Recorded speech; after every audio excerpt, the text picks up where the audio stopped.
and welcome in to the Cards Hub Postgame show that is sponsored by Hot Shots and presented by DraftKings, St. Louis home for all games all the time since 1990. Find yours at hotshotsnet.com and also by DraftKings. The crown is yours. The Cardinals tonight in the first I-70s series showdown at Busch Stadium, losing by a final score of 10-7. Just discussing things with Ethan. It's a little shaky when you get goosebumps for the opposing team and their rookie that's coming up with his major league debut. And that's the best part of the night. Like, I was so excited to see the family and all that stuff, you know, the Birds taking the early lead, and then it just kind of fell apart after that. So kind of a rough one.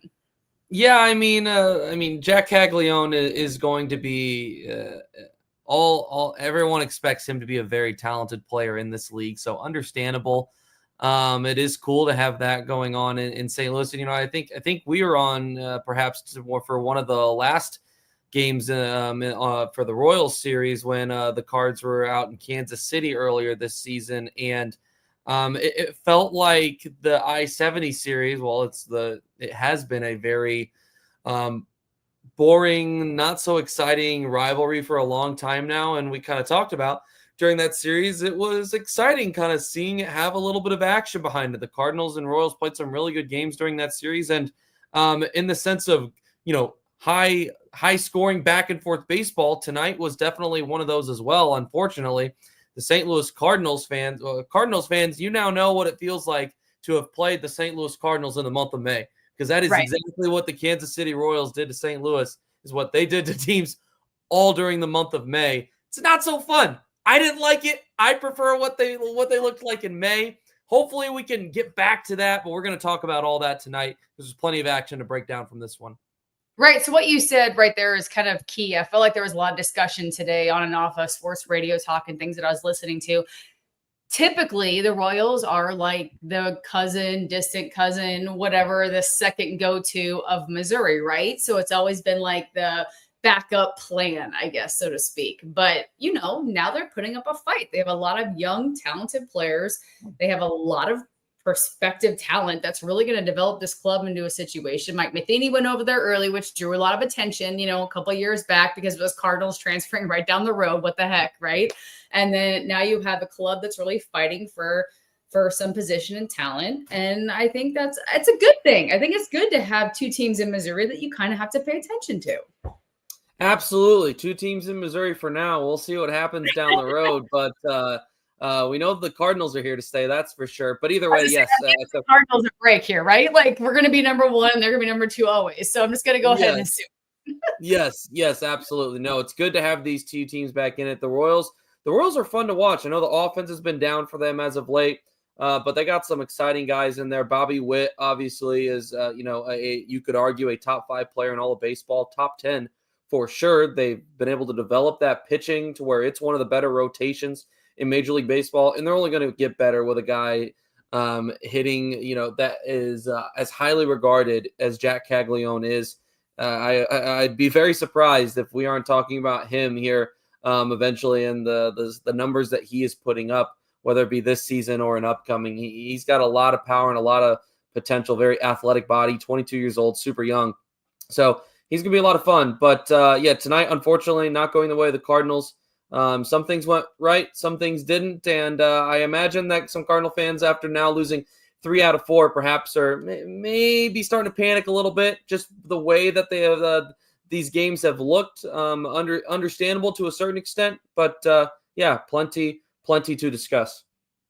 Yeah, so you just mentioned 22 and maybe like put my hands in my face. I'm like, oh my goodness, these kids are getting so young. And just a year ago, he was College World Series uniform and doing what he did at the college level. And now he's making his Major League debut. So we'll move past that and look on to the Birds and what they did tonight. So Pallante, with the start, gave up too early, was looking really good the first couple of innings. But then again, we went to the Royals bullpen in the third, kind of chipped away at that for a bit, and it just didn't turn out as what we had hoped. So what is your perspective on that? Because he's had a really good couple of starts, but today it just really looked like it got away from him, didn't really have control, and was kind of just unsure of himself. Yeah, Andre Pallante, I have a feeling that this is probably going to be the discussion in St. Louis sports talk tomorrow morning. It's going to perhaps be the conversation now for the next several days, right? And we're excited that we're the first ones to get to bring it to you right here on Sports Hub STL. Because let's be honest now, it hasn't been pretty for Andre Pallante in large part the last 7-8 outings. I think I threw in, I think it's the last 8 now. The ERA is at 4.96. And the last couple have not been convincing. Tonight, I think it's understandable to be concerned about what you are seeing from Andre Pallante. When you look at Andre Pallante and you see the kind of pitcher that he is, we know that he is going to get the ground ball. That is what he does. He pitches to contact. In order to pitch to contact, if you're going to get the ball on the ground a lot, you have to have a good sinker. You have to have a good fastball. That has always been his strength. This is a guy that in the last, not even year now, when you look back at 2024, even prior when he wasn't necessarily at this point in his career up to his peak, which definitely up to this point would have been 2024, the run value of the fastball, a lot of the underlying statistics showed that his four-seam fastball and his sinker were some of the best pitches in baseball when you look at the ability to retire batters. That has not been the case in 2025. It has been a league average fastball sinker combination at best. That's not going to play for a guy like Andre Pallante. He has had struggles at times locating the breaking ball. That makes it even more important to rely on the hard stuff. And when you're not able to locate your breaking stuff, your off-speed stuff, and your fastball, is taking steps down, it becomes all of a sudden a conversation of, okay, what is this guy's identity? So listen, this guy was way too good last year for that to be a flash in the pan guy, in my opinion. I think that Andre Pallante, the Cardinals ideally are going to want to have him be a part of the rotation in 2026. We know how the Cardinals treated the offseason 2 years ago. So I guess going into last year where they added 3 starting pitchers, they're not going to want to do that this year. They're going to want to be able to rely on some of their own homegrown talent. We know that guys like Quinn Matthews, Michael McGreevy are, maybe even Tink Hence are not far away, but simultaneously, you also have a lot of guys that are going to be leaving for whether it be free agency or expiring contracts. The Cardinals are going to need to have Andre Pallante figure things out. Ideally, this is the time of year when you're like, okay, something is not right mechanically with that fastball. Let's go and get it figured out. Perhaps maybe a trip to Memphis. But for the people that are supporting a trip to Memphis now, my question now to you is this. The conversation the last couple of days has been, all right, the Cardinals are probably going to go to a 6-man rotation in June because they have so few off days. 2 off days in June. Yesterday was one of them. So if the Cardinals are going to go to a 6-man and Michael McGreevy becomes that 6th-man guy, if Andre Pallante goes down, what does that do for you? Who fills that spot? There isn't anyone to fill that spot, and that's the problem. And that's the problem. Quinn Matthews will eventually hopefully be there this season, but this is a guy that's been on the IL for most of the year. He's had only a few starts in AAA. I don't think he's ready yet for the major league level. Like I said, hopefully soon, but not as of now. So I don't know what you do in this situation if you are John Mozeliak, if you are Ollie Marmol, because the depth isn't there right now. You feel like in a situation where it'd be ideal to send down Andre Pallante, when it's been concerning for him the last several outings, you can't do that. So I'm not sure what necessarily the answer is for Andre Pallante. I'm going to spend the next, couple of minutes as we continue discussing this, looking through the chat, seeing if the fans have any ideas, because like I said, as of now, I'm kind of not really sure because like I said, the lack of depth is concerning. He continues to get hit hard by right-handed hitters. He's always been a guy that's reverse splits. The majority of his success has come against left-handed hitting. That's why we saw him when he was in the bullpen, mostly coming in for those reverse split situations. Not obviously that can't be the case when you're a starter, and the righties are slugging the crap out of him this year. and it showed again tonight. So clearly has to figure something out, but I don't feel like they have the luxury to send him down to Memphis to work on something mechanically. So whatever they do, in my opinion, has to be figured out at the major league level. Just a couple of minutes ago, Chewy, one of our subscribers and commenters, said McGreevy needs to be in a rotation. Again, I wouldn't really put it all on Pallante because he did have like somewhat of a decent start and gave them a chance and they came back. And then it turned out to be a little bit more of a kind of unraveling situation. But a slider and curve were throwing for strikes early on. And I can't get used to the spinner term. I'm sorry. I'm not on board with that yet. Like kind of like the sliding mitt a couple of years ago. It was like, why are you wearing it up in a mitt? I just couple of pitches it is what it is. And Brad and Chip talking about that stuff. I'm like, well, I'm trying to get used to that term yet. But he had a couple of fights there, a couple of bats that went 8+ pitches. He was really trying to fight. And then it just kind of unraveled from there. You had Donovan with his double with 2 outs, coming through clutch with a lot of times to put the runners in position to score. And he backed off that off-speed stuff, which really put him in a good position to put the ball in play. You had Gorman, who honestly got a chance tonight to really come through clutch. He did, which we've been discussing for a while. What are we going to do with him? What's the situation? Where are they going to put him?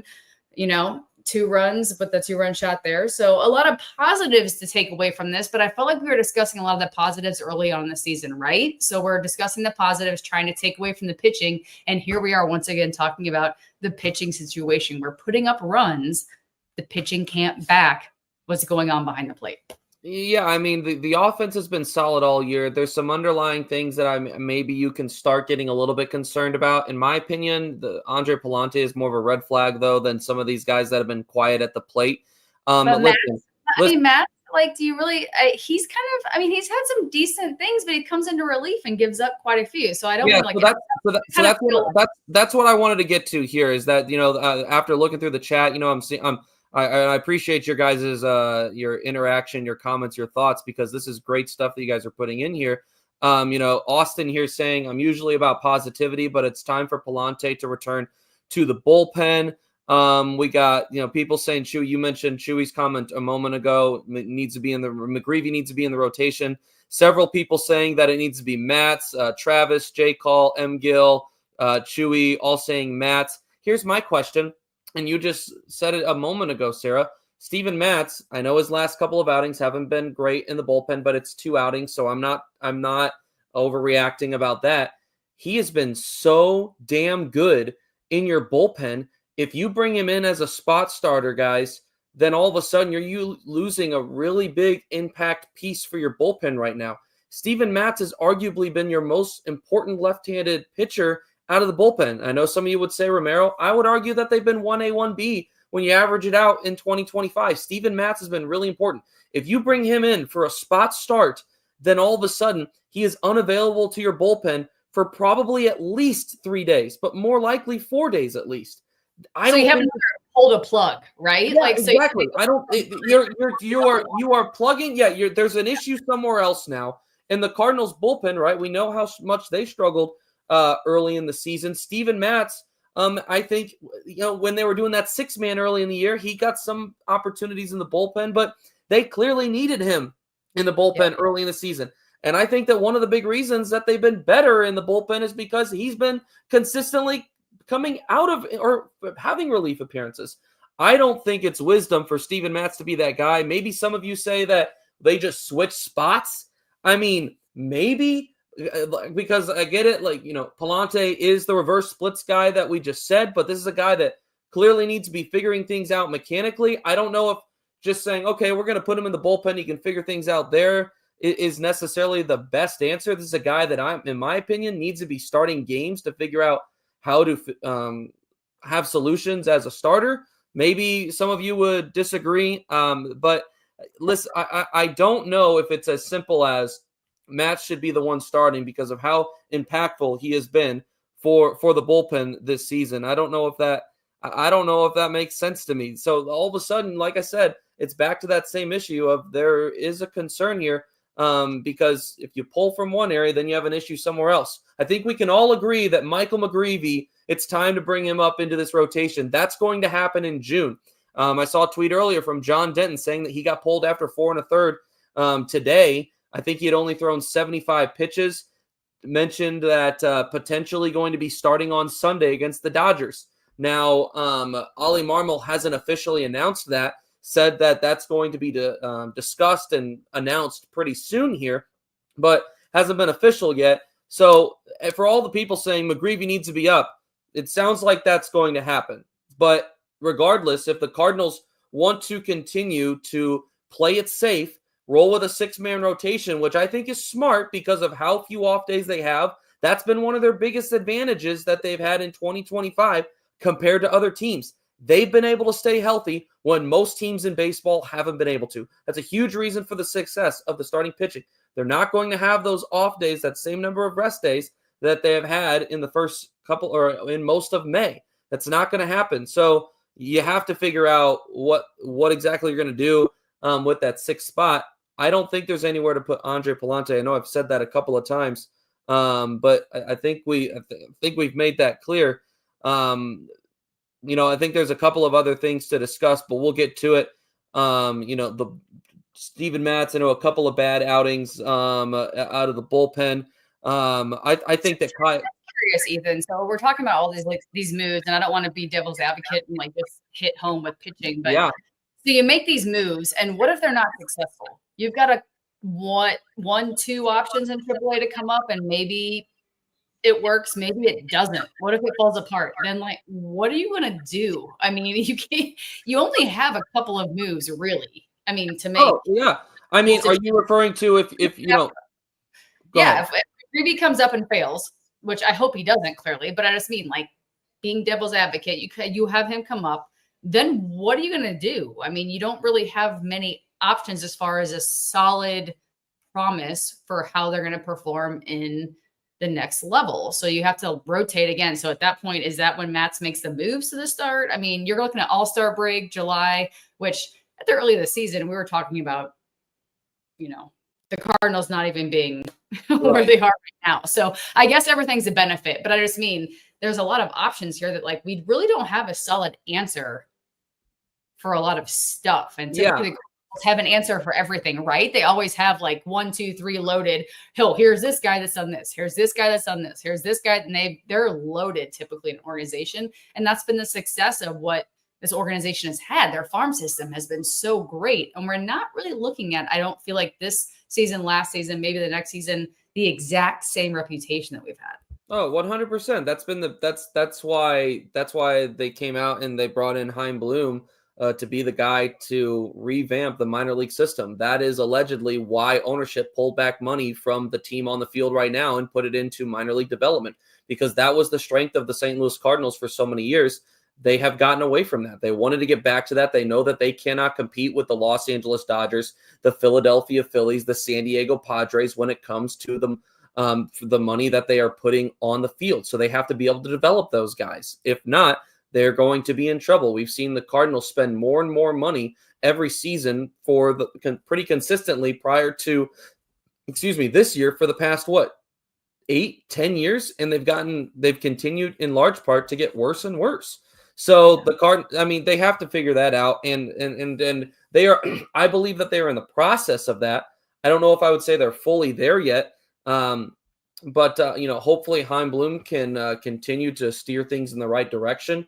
It gets you excited about some of the guys that they do have in the pool, but there's not a quantity of it right now that you feel great about. There's a couple of guys that you feel like could be potentially good and down the road, but are just not quite there yet. Michael McGreevy seems like a guy that is knocking at the door, is ready to go. If Michael McGreevy's not good, then, it goes back to the same reasoning.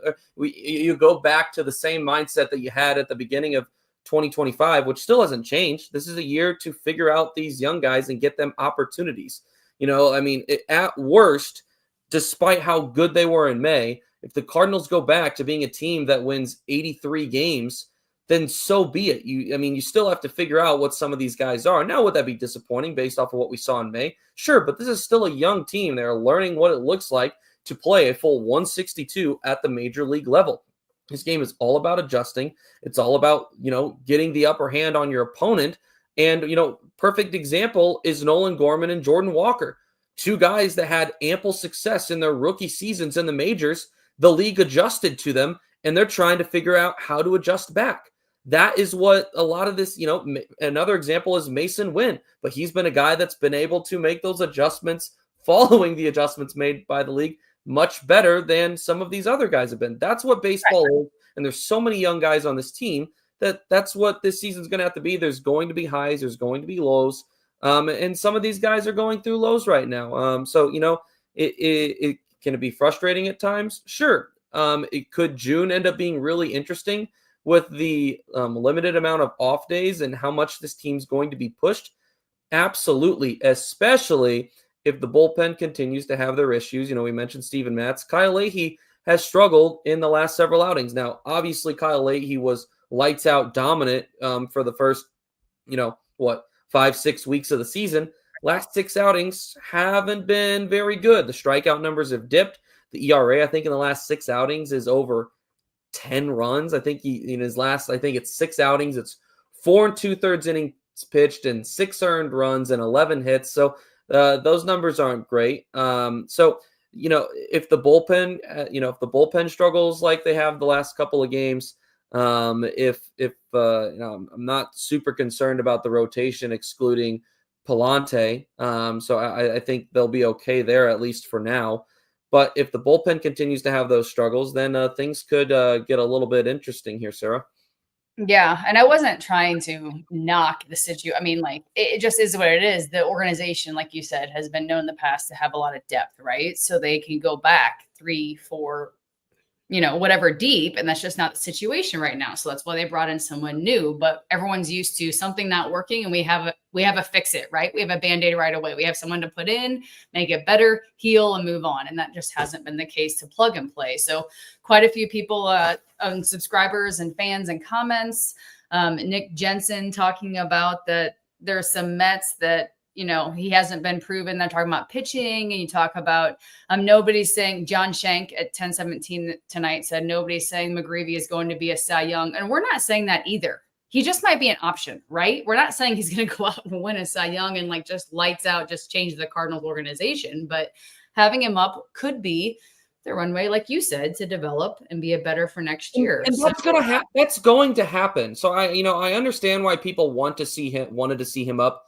to start the year off. But I mean, guys, have you not watched baseball the last 4 or 5 years? I mean, how many starting pitchers are teams having to use per season?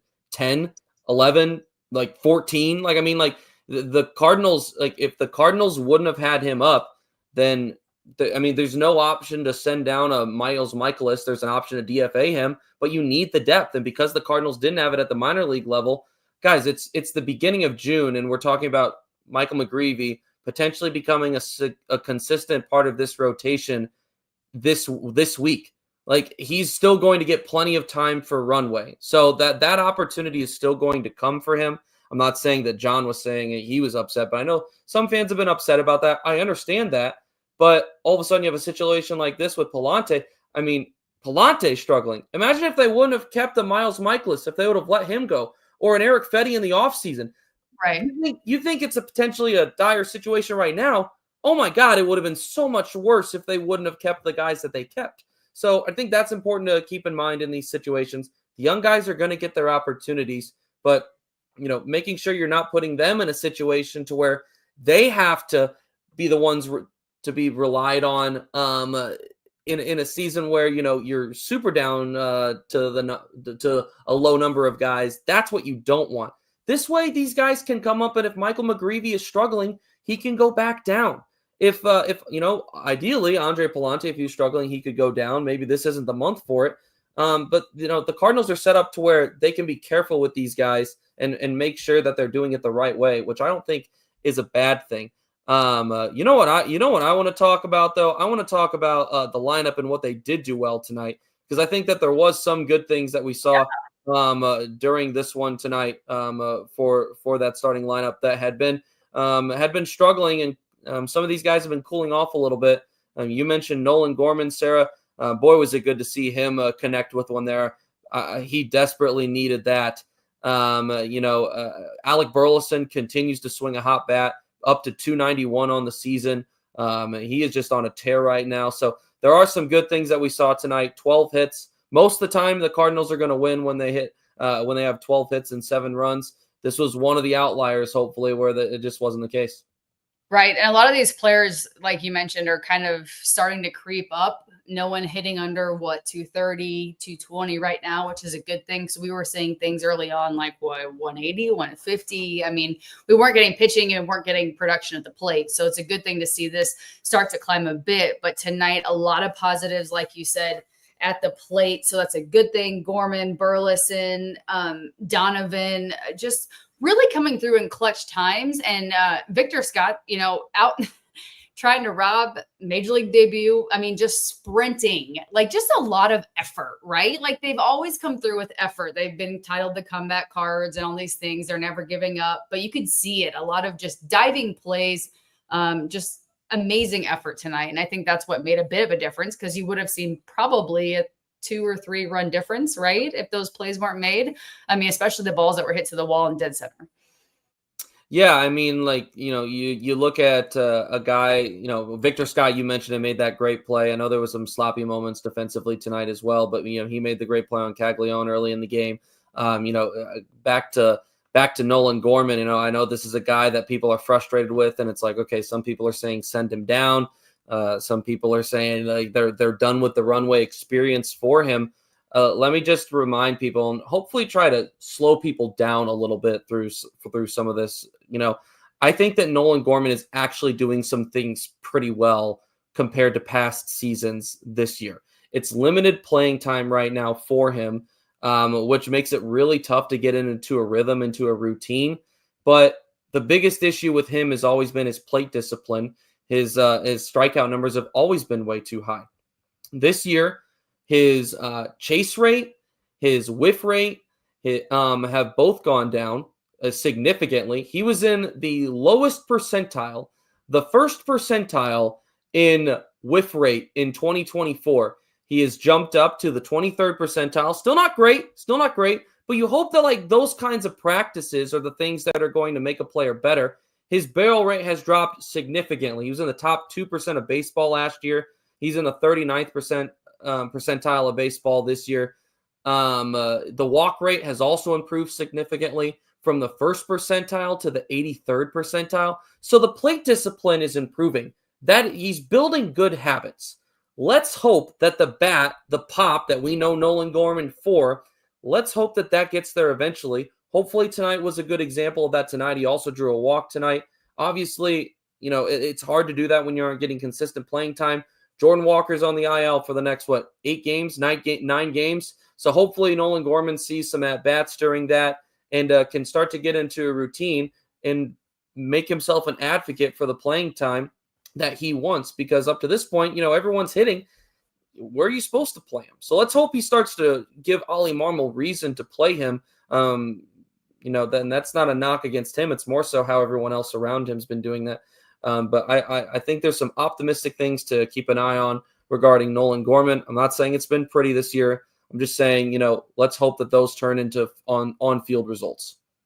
And I do want to just pause for a second, because I know we talked about the Cardinals all night, but I mean, Bobby Witt Jr. made some phenomenal plays tonight, and it was unbelievable. I mean, the kid, he's talented. It's a natural talent for him. No matter what happens, he was there, even when the play wasn't 100% accurate. Just the speed, the velocity, the accuracy. It was so impressive. And I've watched him quite a few times, but I mean, just to see it repetitively over and over again, they have some talent there with that kid. And that was a good investment. So, I mean, just fun to watch tonight overall, because clearly it's the rivalry, like I said, the cousin, the all the atmosphere that surrounds it. And, it's always just a good series. But baseball season is almost halfway through. So that means that it's time to step up to the plate with DraftKings Pick 6. So if you want to talk about prior to the All-Star break, post All-Star break, they're your fastball right down the middle. It's the easiest way to play for cash and take a shot for the big win. Just select 2 or more players and choose if they'll have more or less of a stat. Pick 6 is available in most states and cashes your baseball knowledge. New players get $50 in Pick 6 credits instantly on just a $5 entry. Gambling problem? Call 1-800-GAMBLER. Help is available for problem gambling. Call 888-789-7777 or visit ccpg.org in Connecticut. Must be 18 and over. Age and eligibility restrictions vary by jurisdiction. Pick 6 not available everywhere, including New York and Ontario. Void where prohibited. 1 per new customer. Bonus awarded as non-withdrawable Pick 6 credits that expire in 14 days. Limited time offer. See terms at pick6.draftkings.com/promos. So one thing tonight, Ethan, too, that I kind of wanted to discuss during the broadcast, it was talked about how Ollie's really worked on the hitter's approach with a 2-1 count. And they showed a lot of improvement with that tonight. Like, I think a lot of things that were going on, just really attacking, being patient at the plate with that count, and with 2 outs, especially because we saw 2 amazing, the home run, everything else. I feel like they're just being a little more patient but aggressive, if that makes sense. I guess that's kind of a weird thing to say because they're watching the ball a lot more, but a lot of times being aggressive just never works out because you just miss the zone. Things don't work out in your favor, but manufacturing runs and again tonight I was really hopeful for the Cardinals until it really fell apart. It was really just fun to watch tonight. Yeah, the Brant Brown's whole thing this year has been there's a time to hit, there's a time to slug, and we saw both sides of that tonight for the Cardinals. Obviously, it didn't end up being enough, but this is a team that's approach has been completely, resurrected, I would say is the best word to describe it this season. Brant Brown and what he's been able to do with this club and just the approach as a whole, he is a huge reason as to why I think that they're having the success that they are. His intentionality, which with each of these guys individually, that's something that I expect to continue, is for them to continue fighting, to continue battling. You could say what you want about the production that they had in that third inning. What was even more impressive to me was how they battled and fought off really tough pitches. I think 44 pitches were thrown in that inning. They had several 3-2 counts. I think 8, a couple of Burleson's was, I think, the 8th pitch of the at-bat that he homered on. I'm trying to think here. Herrera, even though he struck out, worked a 9-pitch at-bat. Like, those things matter. And that's been a consistent thing for the Cardinals all season long, is working really competitive at-bats, really good quality at-bats. And that's something that I don't expect to go away. Maybe, I will, like, at times these guys are going to go through their moments where the numbers don't look great. Like I said, that's part of the game, especially at this young of an age for some of these guys. It's getting obvious now that, Ivan Herrera has been quiet here the last handful of games. In his last 10, this is not including tonight, he was 1 for 4 tonight, but in his prior 10 games, his batting average was 152. He had 1 extra base hit during that time, and the OPS was 475. This is a guy that, we were talking about early in the year, or should I say, I guess when he returned from the IL, he was a huge reason as to why the Cardinals lineup extended out, was because of his ability to hit the ball to the gaps. And all of a sudden you had another guy. You didn't have to rely on Nolan Arenado nearly as much. He's been quiet. All of a sudden, where do you get that production from? Wilson Contreras has kind of cooled off a little bit. Lars Nootbaar hasn't been the same hitter the past month.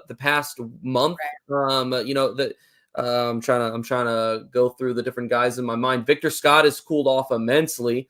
Part of that, is expected from some of these guys, but all of a sudden, a lot of the things that were going well in May are starting to become concerns a little bit. The lineup at the moment is not as deep as it was just a couple of weeks ago.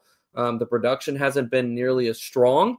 And when you tally that with, a bullpen that's been a little bit shaky, there are some reasons to say, okay, this could get interesting here in June. It's not like this team is shooting for a playoff spot.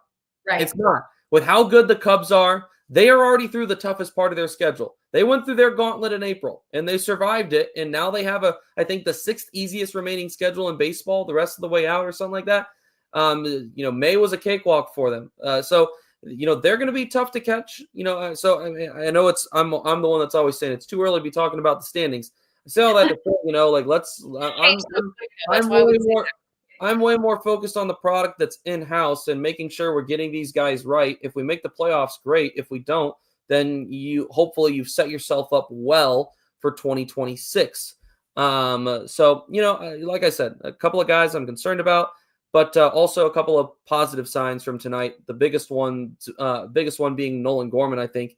Him getting one out, maybe that propels him to get going a little bit. And Alec Burleson, watch out. This guy is swinging a hot bat right now. And for Gorman, it wasn't like he wasn't going to get an opportunity to get a chance, right? Like they weren't going to just not use him and give him a chance. So that's a good thing that when he gets an opportunity, he's going to capitalize on it, right? So looking ahead at the schedule, we have the Dodgers coming to town this weekend. So that's going to be another, I feel like we can't say, oh, because they're just not a successful team that we're just going to ride on this all the way out. Right. Like I just feel like it's always going to be a fight no matter what, because we never know what's going to happen.